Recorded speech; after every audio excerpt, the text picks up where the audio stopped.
Welcome back again guys. 5 minute का हमारा एक ही लेक्चर रहता है। ये जो हमारे पास पॉलिटिक्स में इसमें से भी क्वेश्चन आता है। ये हमारे पास क्या है, फंडामेंटल ड्यूटीज़। जैसे हमारे पास फंडामेंटल राइट्स है, उस पर क्या है, उसे हम एंजॉय करते हैं एज ए सिटीज़न। हम उसे एंजॉय कर सकते हैं।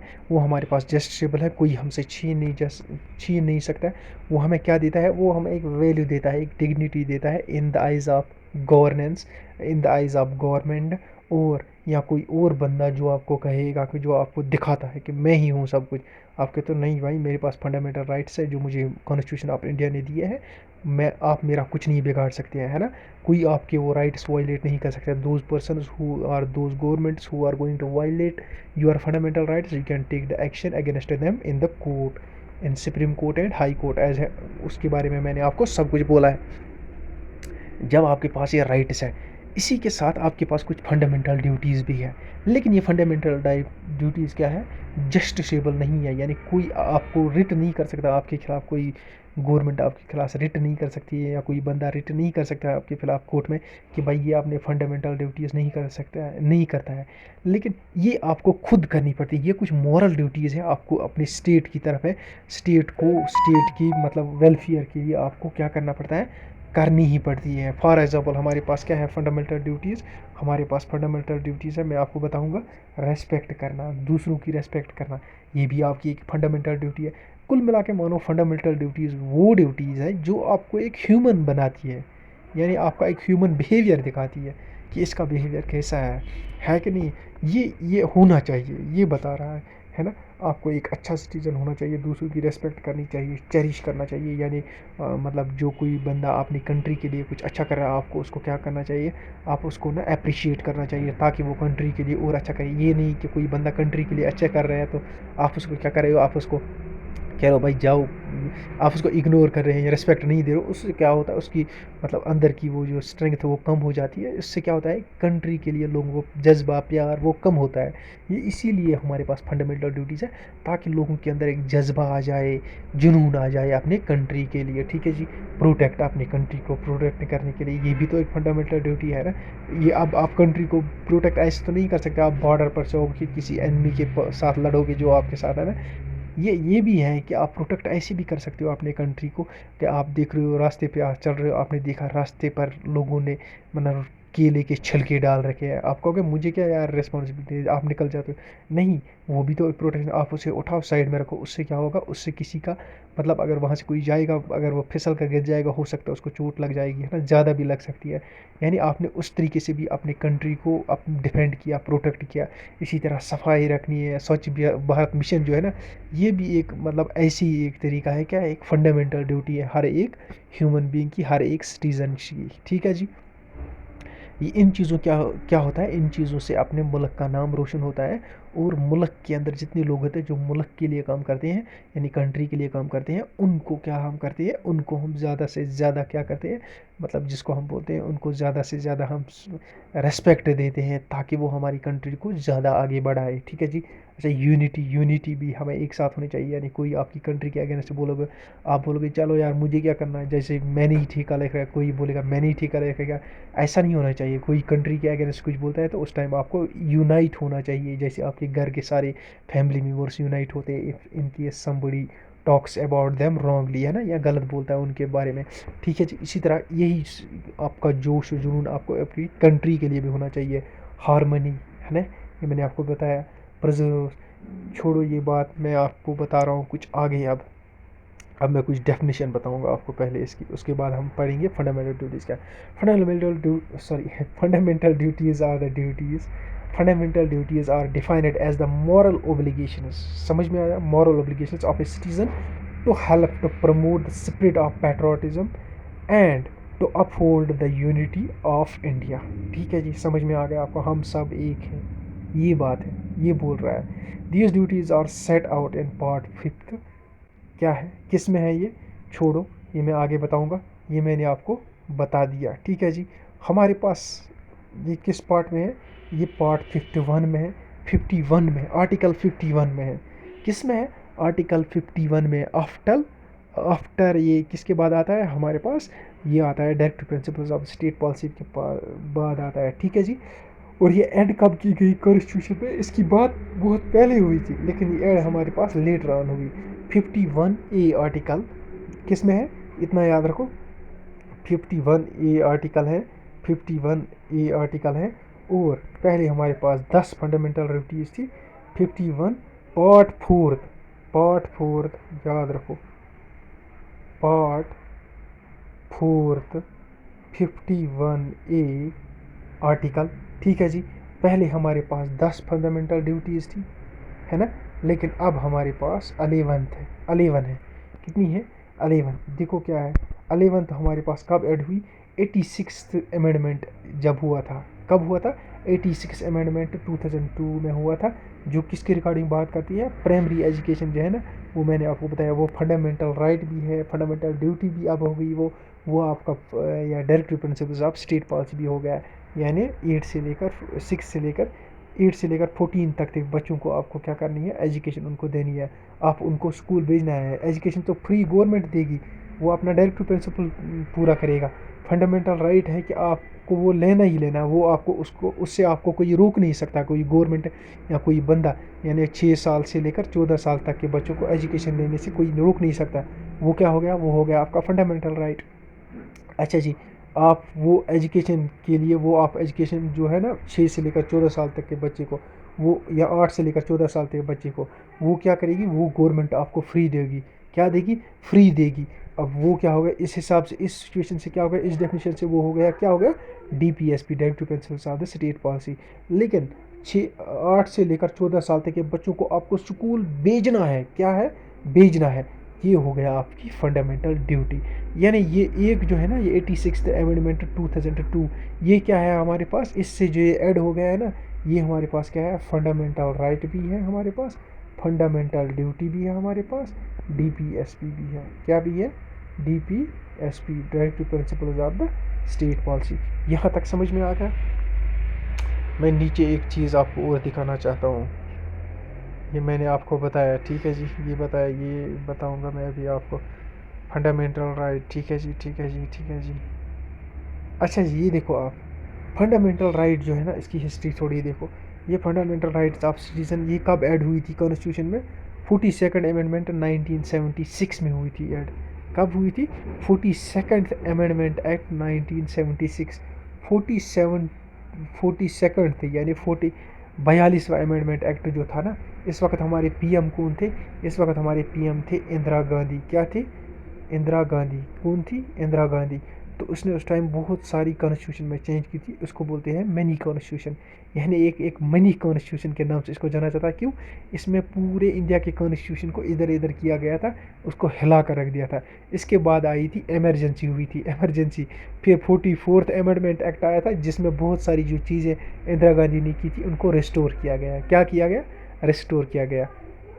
उसी 42nd अमेंडमेंट एक्ट, जिसको हम मिनी कॉन्स्टिट्यूशन बोलते हैं, उसी में आया था ये, क्या आया था, 42nd अमेंडमेंट एक्ट में आया था ये। कब, 1976 में। फंडामेंटल ड्यूटीज़ हमारे पास, ये किस में आया था, इसके लिए गवर्नमेंट ने पहले एक कमेटी बनाई थी। हमें सिटीज़न उसको मतलब सिटीज़न रिस्पॉन्सिबल बन जाए, उसके लिए हमें क्या करने पड़े, क्या करना चाहिए गवर्नमेंट को। तो उसके लिए फिर एक कमेटी बनाई गई थी। उस कमेटी का हेड कौन था, स्वर्ण सिंह। स्वर्ण सिंह था, कौन था, स्वर्ण सिंह। स्वर्ण सिंह कमेटी ने अपनी रिपोर्ट दी गवर्नमेंट को। उसने कहा कि आप फंडामेंटल ड्यूटीज़ लाओ अपने कॉन्स्टिट्यूशन में, फंडामेंटल ड्यूटीज़ ऐड करो, तो उससे क्या हो जाएगा, देश के लोगों को देश के लिए प्यार जाग जाएगा, है कि नहीं, कानून के ज़रिए प्यार जाग जाएगा, ठीक है। तो फिर उसी को लाया था, फंडामेंटल ड्यूटीज़ को ऐड किया था इंदिरा गांधी वाली गवर्नमेंट ने। कब किया था, 42nd अमेंडमेंट एक्ट, कब, 1976, जिसको हम मिनी कॉन्स्टिट्यूशन बोलते हैं, ठीक है जी। समझ में आ गया। हमारे पास फंडामेंटल ड्यूटीज़ क्या है, किस लिए बनाई गई, कब बनाई गई, किसने बनाई, तब किसकी गवर्नमेंट थी, ये मैंने आपको बताया। इसी से क्वेश्चन आते भी है, इससे बाहर नहीं आएगा। देखो 4-5 पेज मैंने लिखे हैं, ये मैंने लिखा है आपको एक थोड़ा सा कहानी को समझाने के लिए। अदरवाइज़ जो इसमें मेन पॉइंट्स होते हैं ना, देखो हर एक, अब आप देख रहे हो ना, एक बड़ा सा पेज लिखा हुआ है, जैसे ये पेज लिखा हुआ है ना, ये देखो पूरा आप लिखा हुआ है ना। अब इसमें से हर एक में से MCQ तो नहीं बनेगा, हर एक वर्ड में बनता है। कोई ऐसी चीज़ होती है जिसको 2-4 लाइनों में आप एक्सप्लेन करते हो, लेकिन वो एक ही पॉइंट होता है ना, 4-5 लेटर्स का कोई बना हुआ पॉइंट होता है। उसी पॉइंट को पूछा जाता है क्वेश्चन में, है ना। इसीलिए ये होती है, इतनी सारी डिटेल हम लिखते हैं ना, ये एक्सप्लेन करने के लिए लिखते हैं। अब इस सारे में से क्वेश्चन नहीं पूछा जाता है, और जितने मैंने ये पॉइंट्स बताए ना, ये सारी चीज़ें, ये इतना लिखा हुआ उसी चीज़ को एक्सप्लेन कर रहा है। ठीक है जी, मैंने फिगर डाली है, फिगर से हम देखेंगे, क्या देखेंगे, हमारे पास फंडामेंटल राइट हमारे पास कौन कौन सा है। हमारे पास 11 फंडामेंटल राइट्स, पहले कितने थे, 10। फिर 86 अमेंडमेंट एक्ट जब हुआ, उसमें क्या हुआ गया, उसमें हमारे पास ये जोड़ा गया, 86 अमेंडमेंट एक्ट में क्या किया गया, उसी में डाला गया ये क्या, फंडामेंटल राइट भी, कौन सा, 80 प्राइमरी एजुकेशन, उसी में डाला गया है, डीपीएसपी में भी, उसी में ये भी, इसमें भी डाला गया है, किसमें, फंडामेंटल ड्यूटीज़ में, तीनों में डाल दिया गया इसको। मैंने सिचुएशन आपको बताई, एक बार फिर से बोलूँगा। देखो, हमारे पास जो 8 से लेकर या 6 से लेकर 14 साल के बच्चे हैं, उनको एजुकेशन देनी है। अब इनकी एजुकेशन की बात हुई है, इनको आप क्या करना है, फ्री एजुकेशन इनको मिलनी चाहिए गवर्नमेंट से। जो गवर्नमेंट इनको फ्री एजुकेशन दे देता है, गवर्नमेंट ने पहले ही क्या किया, इनको फ्री एजुकेशन हम दे देंगे। जब गवर्नमेंट ने कहा कि हम फ्री एजुकेशन देंगे, तब इसको क्या बोलेंगे हम, DPSP, क्या बोलेंगे, क्योंकि ये director principles of the government है ना, state policies of the government है कि नहीं। अब इसी 8 से लेकर 14 को हम क्या करेंगे, इनको हमने क्या करना है, इनको हमने एजुकेशन देनी है।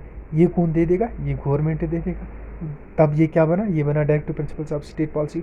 अब ये जो 8 से लेकर 14 साल तक के बच्चे हैं, इनको कोई रोक नहीं सकता, दुनिया की कोई ताकत या इंडिया की कोई ताकत इनको रोक नहीं सकती है कि आप ये एजुकेशन हासिल करने नहीं जाओगे। क्यों, क्योंकि ये इनका फंडामेंटल राइट है, ये कोर्ट में जा सकते हैं। ठीक है, अब इनको कोई स्टॉप नहीं कर सकता, इसका मतलब ये इनका फंडामेंटल राइट है। चीज़ों को खुद दिमाग लड़ा कर समझाया करो ना। एक ही चीज़ के बारे में 3 जगह बात हुई है इंडियन कॉन्स्टिट्यूशन में, और भी बहुत जगह हुई होगी, लेकिन हर एक जगह ये डिफरेंट चीज़, डिफरेंट मतलब नाम से जानी थी। किसी जगह डायरेक्टिव प्रिंसिपल्स, किसी जगह फंडामेंटल राइट्स, किसी जगह कुछ और।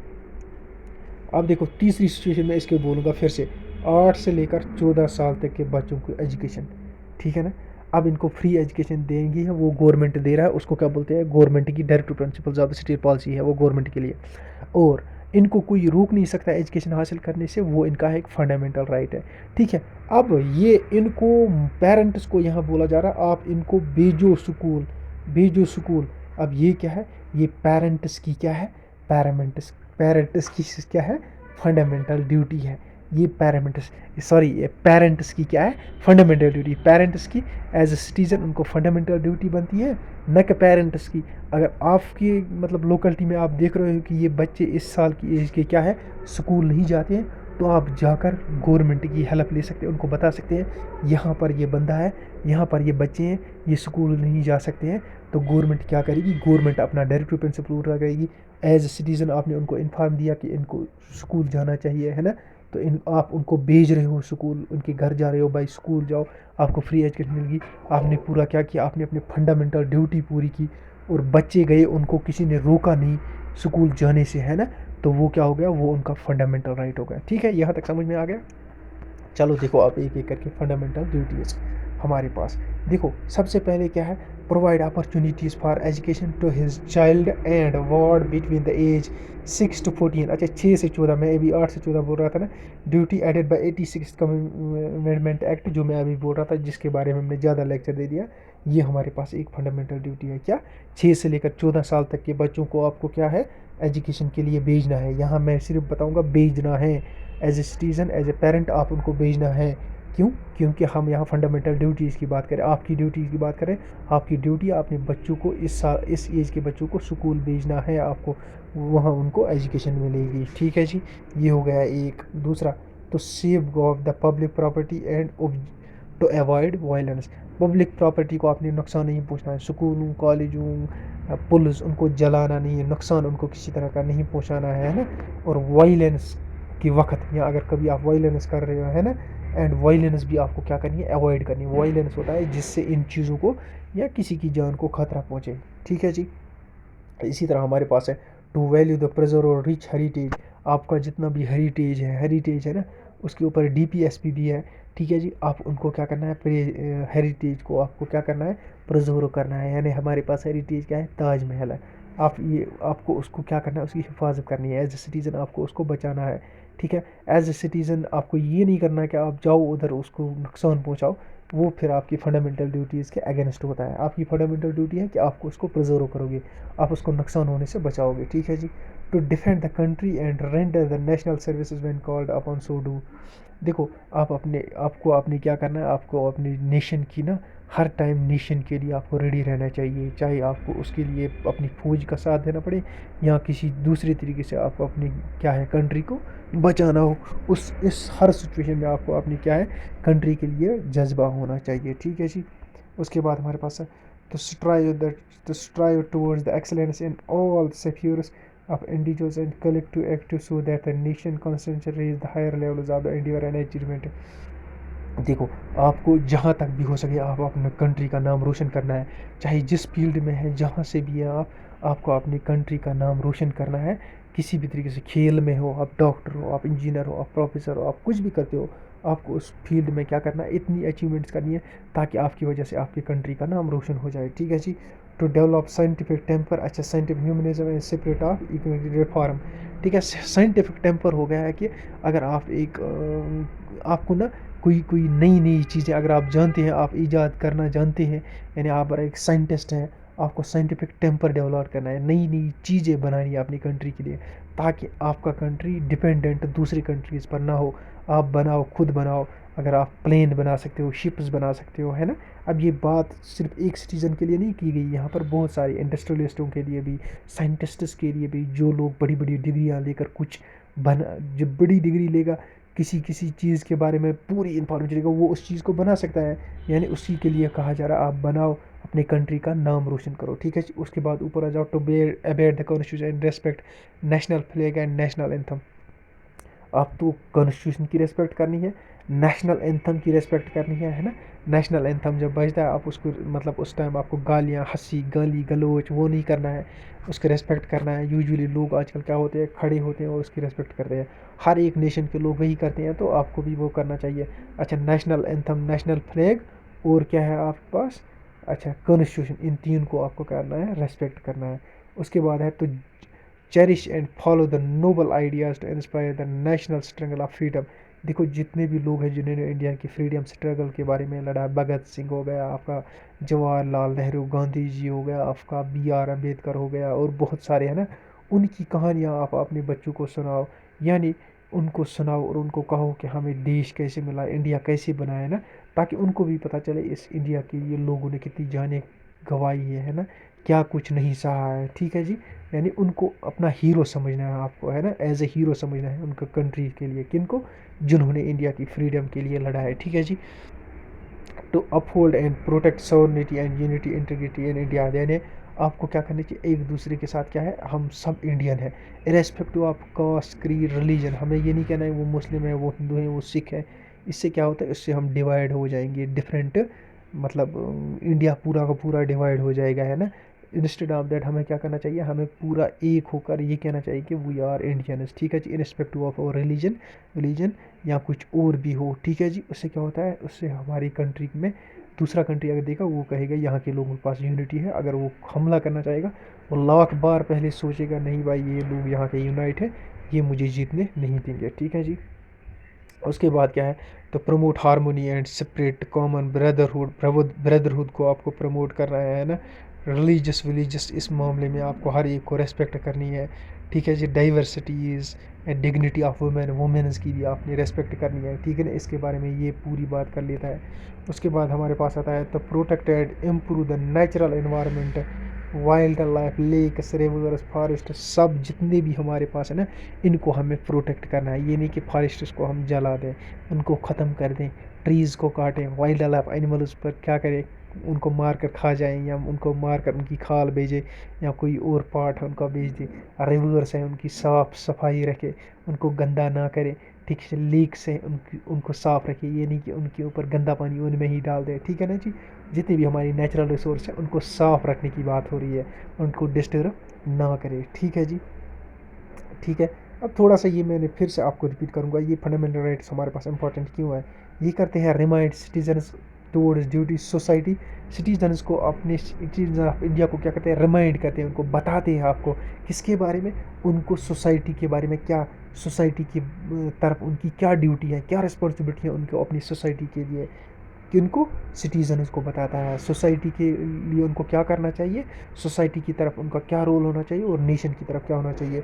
Warrant citizen against national and anti social activities. ये सिटीजन्स को ये भी बोलता है कि अगर आप एंटी गवर्नमेंट जाओगे, सॉरी एंटी गवर्नमेंट तो आप जा सकते हैं in case you think the government is not good for the country, but in case you go against the nation and against the law, that इसके रिगार्डिंग ये आपको क्या कहता है, वार्न करता है कि आपको क्या है कि आप जब गवर्नमेंट के खिलाफ जाओगे आपके खिलाफ कार्रवाई की जाएगी, you will be treated according to the law, है ना। तो inspire the citizens to promote the discipline and commonness. अच्छा, डिसिप्लिन के बारे में इनको इंस्पायर करता है सिटीजन्स को, हमें अपनी कंट्री का नाम हम रोशन कैसे कर सकते हैं, यानी उसके लिए एक डिसिप्लिन की ज़रूरत है। To help the courts in maintaining and examining determining constitution validity by law. यानी एक कोर्ट्स को भी ये हेल्प करता है कि नहीं। जब आप कोर्ट्स की रेस्पेक्ट करोगे, लॉ की रेस्पेक्ट करोगे, तभी आपने कोर्ट्स की भी रेस्पेक्ट की, और उसी के हिसाब से ये कोर्ट्स को भी हेल्प करता है कि फिर अगर कोई बंदा अगेंस्ट लॉ जाता है, कोर्ट उससे कहता है कि नहीं भाई आपको ये करना चाहिए, उसके अकॉर्डिंग उसको क्या मिलती है, रेमेडी मिलती है, यानी सज़ा मिलती है। तो ये हो गया हमारे पास पूरा का पूरा। इधर मैंने लिखा भी है, ये लिखा है ना, उसके बाद ये जो ब्रैकेट से यहाँ से शुरू होता है, ये पूरी की पूरी डिटेल यही लिखी है मैंने। हमारे पास 11 फंडामेंटल राइट्स हैं ये, ठीक है जी। हमारे पास फंडामेंटल राइट्स कितने हैं सर, 11 हैं। पहले कितने थे, 10 थे। 11वां कौन सा ऐड हो गया, वो मैंने बोला 6 से लेकर 8 साल के बच्चों की education, 86 amendment 1972 Indira Gandhi government में, ठीक है जी। यहाँ तक ये समझ में आ गया। अब दूसरी बात आ गई हमारे पास। अब हमारे पास पूरे कितने हैं, 11। ये कौन से आर्टिकल में है, ये आर्टिकल 51A में है, ठीक है जी। और कौन से पार्ट में है, पार्ट 4 में है, ठीक है जी। ये part 4 of the Indian constitution है, ठीक है जी, समझ में आ गया। और ये एक ही आर्टिकल याद रहे, 51A, एक ही आर्टिकल है हमारे पास। ये किस कमेटी ने रिकमेंड किए थे, स्वर्ण सिंह कमेटी ने, ठीक है जी। यहाँ तक ये पूरा का पूरा हो गया। मेरे ख्याल से मुझे नहीं लगता था इतना लंबा ये लेक्चर बनेगा, लेकिन अच्छा हुआ, चलो ठीक है, आपको पूरी नॉलेज मिल गई, ठीक है जी। यहाँ तक क्लियर हो गया, तो इंशाल्लाह मिलते हैं नेक्स्ट लेक्चर में। तब तक के लिए बाय।